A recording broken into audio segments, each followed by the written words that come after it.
Oh hey, it's Wes, and today we're getting into a lens that I had been looking forward to for a very long time. It's the new-ish Viltrox 50 1.8. So why was I looking so forward to this lens? Well, because of the Viltrox 85 1.8. This lens impressed me enormously. Focused better than the Sony 85GM, not quite as good as the 85 1.8. The rendering and the bokeh of this lens is fantastic. Just loved it. Super impressed. Not the sharpest 85 you can get for Sony, but not that bad either. I have used this lens a lot, especially for low light things where I just can't count on the autofocus of the Sony 85GM. So very impressed. I was really looking forward to what Viltrox would come out with for their next line. They've got a 35 and a 50 1.8. So how did it fare? Let's get right into it, starting with the build quality as always. The build quality of this lens is pretty familiar because as we saw previously with the 24 1.8, which looks almost exactly like this lens, we have the same build quality. It's a more or less all metal design. We have a plastic lens hood that snaps on pretty confidently, plastic lens cap. And let's compare it size for size with the Sony 55 Zeiss. I know that people would be more inclined to compare this to the Sony 50 1.8, the plastic fantastic, but I don't have one of those because I never found it very impressive. As you can see, this is actually larger than the Sony Zeiss, which is twice as expensive in all dimensions. It is longer, it is wider, but oddly enough, the Sony Zeiss has a larger front element. Interesting item of note, they both have a concave front element, which is a somewhat unique design as most are convex, bulging outward. Now if we flip around to the back here, we'll see where we're going to lose some points on build quality. We have no O-ring, this is not a weather sealed lens, and there is a USB-C port, which is fantastic for super easy firmware updates, and Viltrox has been great about providing firmware updates. You just plug in the cable, drag and drop the file, boom, it's done. Why can't Sony do something that simple? Well, one reason is you're no longer weather sealed when you have this hole in the back of the lens. So overall, I'm going to give that an 8 out of 10 for build quality. Pretty solid, but you can't trust it in all conditions. Next up is handling.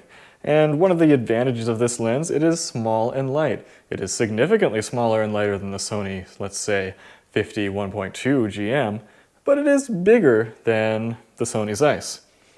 It also lacks any switches or buttons, but you know, this Zeiss doesn't have any switches or buttons either, so there's no AF/MF, there's no custom button, which a lot of people find useful. It does, however, have an aperture ring, which has a decent lock on one end here, and rolls from 1.8 up to f16. That works quite well. It doesn't sound great or feel great, unlike the focus ring, which is pretty well dampened. That is a usability win, because some people love having that. It is not clickable though, it is entirely declicked except for that first bump. So overall, we're going to give this a 8.5 out of 10 for handling. It's nice and small, light and simple. No big issues. Next up is what might be considered the most important part, and that is image quality. Now, one item of note, since I reviewed this 55 1.8 a long time ago, things have changed a lot. Image quality has come a long way. It used to be that this was the gold standard for image quality, and a lot of people still regard it as being such, but it's not anymore. This is no longer top of the line. DxO hasn't been rating lenses in any detail for quite some time now, so it still appears to be in some rating charts, but it simply is not. But overall, how does this rank? How does it compare? Number one, it's not exceedingly sharp, especially not wide open. The Sony Zeiss is a little bit sharper at most apertures. But oddly enough, this gets sharper around the edges when you stop it down between like f3.2 to f8. This is actually sharper around the edges than this $1,000 Sony Zeiss. But at f1.8, this is not very sharp and there's a lot of blooming going on. Contrast is good, not great. Chromatic aberration is not very well handled. There's quite a bit of that, although honestly, it's probably a little bit better than the Sony Zeiss, which was kind of terrible for that. But once you stop it down, the chromatic aberration does get a lot better, and again, the sharpness does get a lot better. But in the center, it never really achieves the sharpness levels of the Sony Zeiss. However, this will exceed the sharpness levels at various apertures of the Sony Plastic Fantastic 50. And there's a lot of distortion on this lens. They are kind enough to provide a lens profile you can put into Lightroom on their website though to correct that in a very accurate manner. It's funny because like 4 years ago, this would have been an 8 out of 10 for image quality. Even back when I reviewed the 85 1.8, the bar was lower back then. But unfortunately things have come a long way and this has to slip all the way down to 6.5 out of 10 for image quality. It is what would have been considered a solid performer not that long ago, but the bar is just way too high and this really can't compete with the big boys. Speaking of competing with the big boys, since I won't be talking about Nikon in the value section since we're specifically looking at an E-mount lens, Nikon has a 51.8 that recently dropped, is only slightly more expensive than this, and is miles better in image quality. Thankfully for Viltrox, there isn't as much or as stiff competition in the 50 range on Sony. But we'll talk about that in more detail a little bit later. If you want to see more image samples, check out the link down in the description below. And if you want to buy one of these lenses before the end of this video, or at the end of this video, there's also links for that down below. Image character. And honestly, these days, this is the most important thing to me.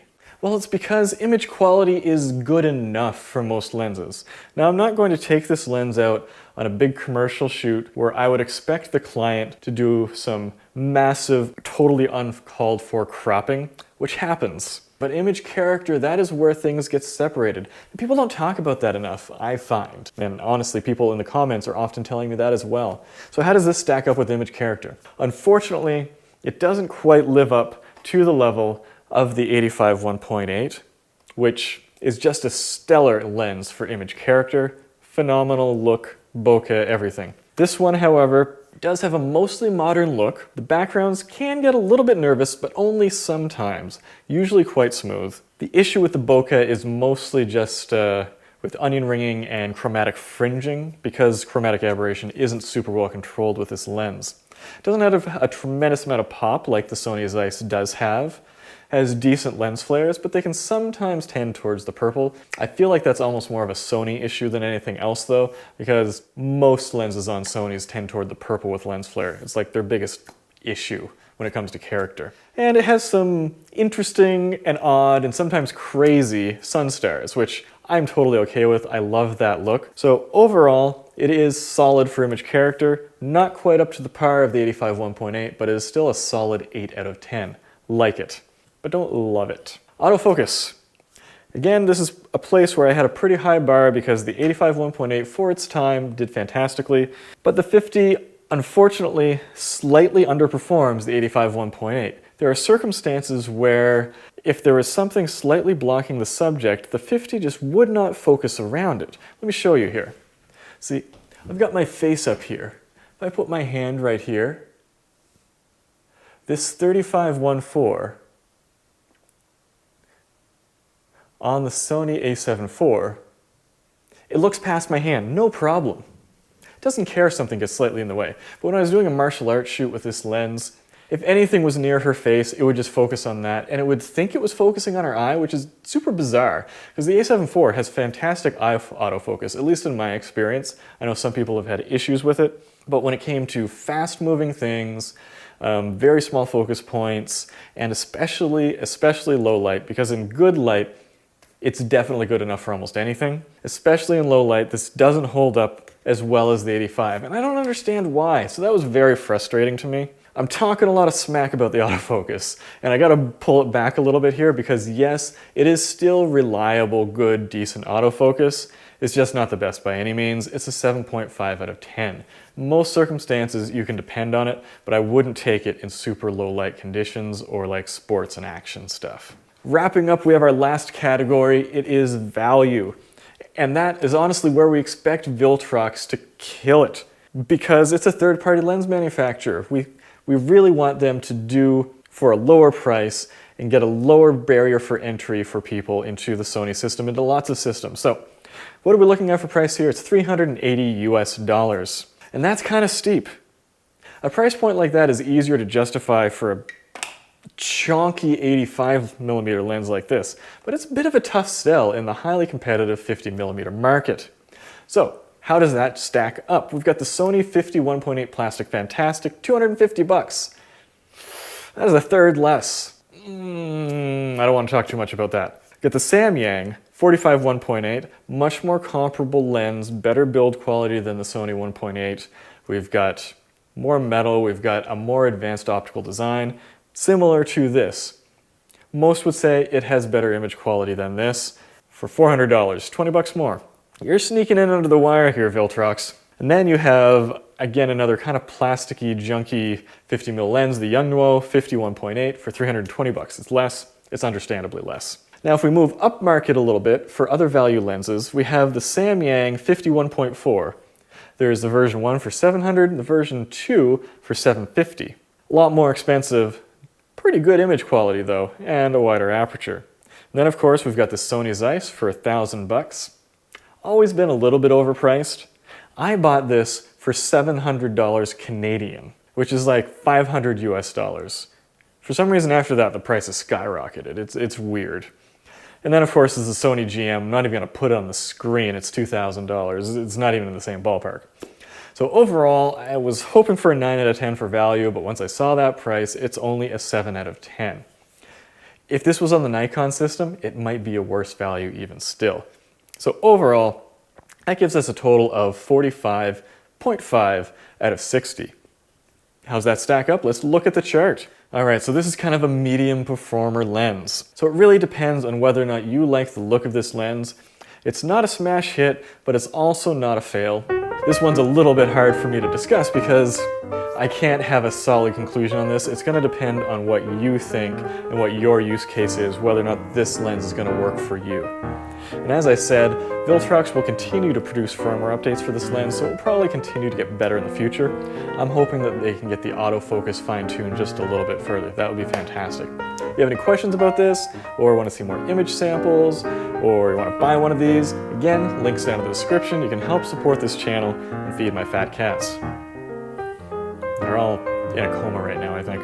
So until next time, let's go take some photos.